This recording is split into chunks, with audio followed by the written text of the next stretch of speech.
নমস্কার, আশা করছি সবাই ভালো আছো, আমিও ভালো আছি। তো আজকে এখানে এগ চিলি বানাবো, তার জন্য সব কিছু রেডি করে নিয়েছি। দেখো এখানে আমি ক্যাপসিকাম, পেঁয়াজ, রসুন আর কাঁচা আর পাকা লঙ্কা কেটে নিয়েছি। এদিকে আমি ডিম সিদ্ধটাও বসিয়ে দিয়েছি। আর সবাইকে বলছি হ্যাপি হোলি, কারণ হোলির ভিডিও আমার রেসিপি পরে আসবে, কারণ আমি তো বেশি ভিডিও ছাড়ি না, সপ্তাহে 2টো ভিডিও ছাড়ি। তো এই ভিডিওগুলো আগেই যাবে, এগুলো ডাউনলোড করাই থাকে আমার ভিডিও। তো পরপর ভিডিও আসবে, তোমরা একটু কষ্ট করে দেখে নিও। এখানে একটা ব্যাটার রেডি করে নিয়েছি। কর্নফ্লাওয়ার, লঙ্কার গুঁড়ো, লবণ আর সামান্য একটু হলুদ আর গোলমরিচের গুঁড়ো দিয়ে আমি এখানে একটা ব্যাটার রেডি করে নিচ্ছি। খুব বেশি ঘনও করব না, খুব বেশি পাতলাও করব না। আর কর্নফ্লাওয়ারে দেখো জল দিলে কিন্তু একটু জমাট বেঁধে যায়। তো যাই হোক, কষ্ট করে কিন্তু ব্যাটারটা ঠিক মতন করে নিতে হবে। খুব ভালো করে নাড়িয়ে চাড়িয়ে আমি এখানে ব্যাটারটা রেডি করে নিচ্ছি। ব্যাটারটা আমার কিন্তু রেডি হয়ে গেছে। খুব ঘনও করিনি, খুব পাতলাও করিনি। এবার আমি ডিমগুলোকে ছিলে নিব। দেখো এখানে আমি বেশি ডিম নেইনি, 5টা মতন ডিম নিয়েছি। তোমাদের যতটা প্রয়োজন ততটাই কিন্তু নিতে পারো। আমার যতটা লাগবে আমি ততটা ডিম নিয়েছি। এক এক করে। আর হয়তো অনেকে বলতে পারো তোমার পা দেখা যায়, কিন্তু আমি বসে রান্না করি, তো আমার রান্নার জায়গাটা ভালো নেই। কোনো সময় তোমাদের সাথে শেয়ার করব, কারণ যে বাড়িতে আমি থাকি সেই বাড়িতে রান্নার জায়গা নেই, আমাকে বসে রান্নাটা করতে হয়। তার জন্য আমার পা দেখা যায়। আর সব সময় ভিডিওতে আসতে পারি না, কারণ অত সাজগোজ করে আমি থাকি না। তো যেভাবে থাকি সেভাবে ভিডিও বানাই, আর খারাপ ইয়েতে আমি ভিডিও করতে চাই না। এখানে একটা চাকু নিয়েছি, চাকু নিয়ে ডিমগুলোকে হাফ হাফ করে কেটে নিব।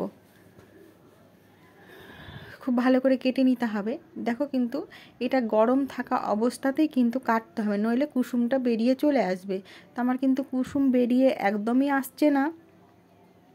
এখানে দেখো খুব আস্তে করে কেটে নিতে হবে, বেশি হুড়াহুড়ি করতে গেলে কিন্তু কুসুমটা ফেটে বেরিয়ে চলে আসবে। প্রত্যেকটাই আমি এইভাবেই কেটে নিব।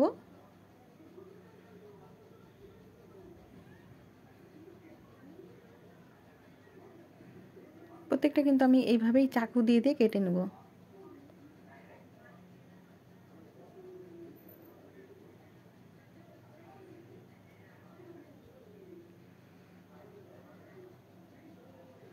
তো আমার এখানে দেখো প্রত্যেকটাই কাটা রেডি। ডিম আমি হাফ করে কেটে নিয়েছি, তোমরা চাইলে 4 পিসও করতে পারো। তো আমার 4 পিস করার প্রয়োজন হয়নি, তার জন্য আমি করিনি। এবার আমি এর উপরে একটুখানি নুন দিয়ে নিব, যেন ডিমটা খেতে ভালো লাগে। আর হচ্ছে গোলমরিচের গুঁড়ো দিয়ে দিব। প্রত্যেকটাতেই গোলমরিচের গুঁড়ো আর নুন দিতে হবে। তোমরা চাইলে একটু লঙ্কার গুঁড়োও দিতে পারো, তো আমি দেইনি, গোলমরিচটাই আমার ঝাল। তো এবার আমি দেখো কড়াই বসিয়ে দিয়েছি, আর হচ্ছে সাদা তেলটা গরম করে নিয়েছি। এবার আমি এক এক করে ব্যাটারে ডুবিয়ে ডিমগুলো এগ চিলি ভেজে নিব। যেভাবে তোমরা চিলি চিকেন বানাও সেইভাবেই করতে পারো। দেখো আমি এখানে প্রত্যেকটা ভেজে নিচ্ছি।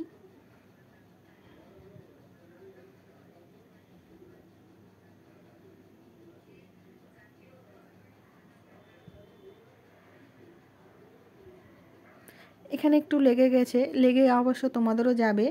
আর আমি একটু খালি ছুরি দিয়ে সরিয়ে নিচ্ছি, তাহলেই কিন্তু দেখো প্রত্যেকটা কিন্তু পিস পিসভাবে ছুটে গেছে, কোনো অসুবিধা হয়নি। তোমরা চাইলে এইভাবে ভেজে ডাল ভাতের সাথেও কিন্তু খেতে পারো।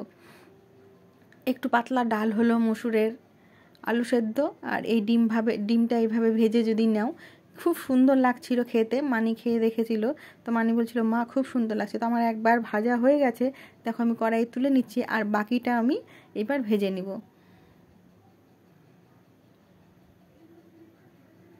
ব্যাটারে কিন্তু আমি ডিম গোলা দেইনি, তোমরা চাইলে দিতে পারো। আবার আমি এক এক করে সবগুলো ভেজে নিব। প্রত্যেকটাই কিন্তু আমি লাল লাল করে ভেজে নিচ্ছি, খুব লালও করছি না আর খুব ইয়েও করছি না, কিন্তু মিডিয়াম আঁচে আমি এটা ভাজছি।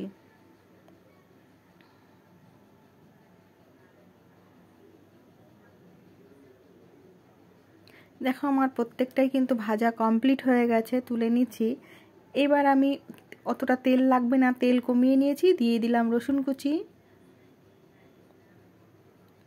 রসুনটা খুব ভালোভাবে ভাজা হয়ে গেলে ক্যাপসিকাম, পেঁয়াজ, কাঁচা লঙ্কা, কাঁচা পাকা লঙ্কা দিয়ে দিব। এখানে আমি দেখো ক্যাপসিকামও দিয়ে দিচ্ছি, কাঁচা পাকা লঙ্কা, পেঁয়াজ আমি সবই কিন্তু দিয়ে দিলাম এর মধ্যে।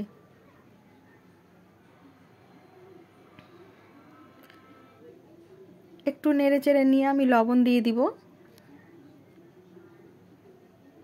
তাহলে জিনিসটা একটু নরম হয়ে যাবে।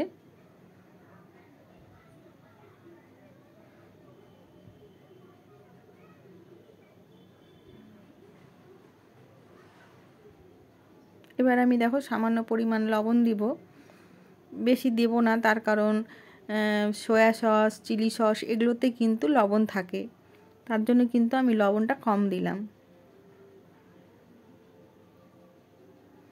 এবার আমার এটা খুব ভালো করে ভাজা প্রায় হয়ে এসেছে।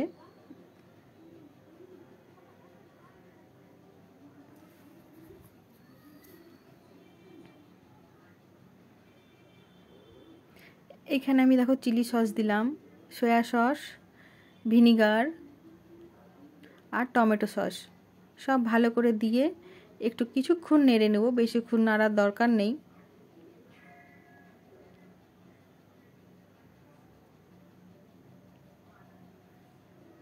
নাড়া প্রায় আমার হয়ে গেছে, এবার আমি জল দিয়ে দেব পরিমাপ মতন।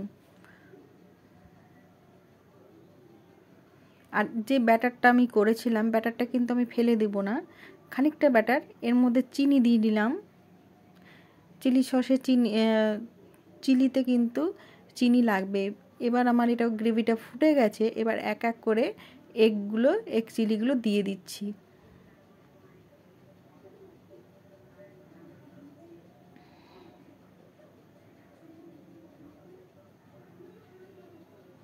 এবার আমি ওই যে ব্যাটারটা বানিয়েছিলাম, ডিম ভাজছিলাম গোলাটা, সেটা কিন্তু এর মধ্যে দিয়ে দিব। বেশি দেইনি, অল্প একটু দিলাম, না দিলে ভালো লাগবে না, তার জন্যই দিলাম।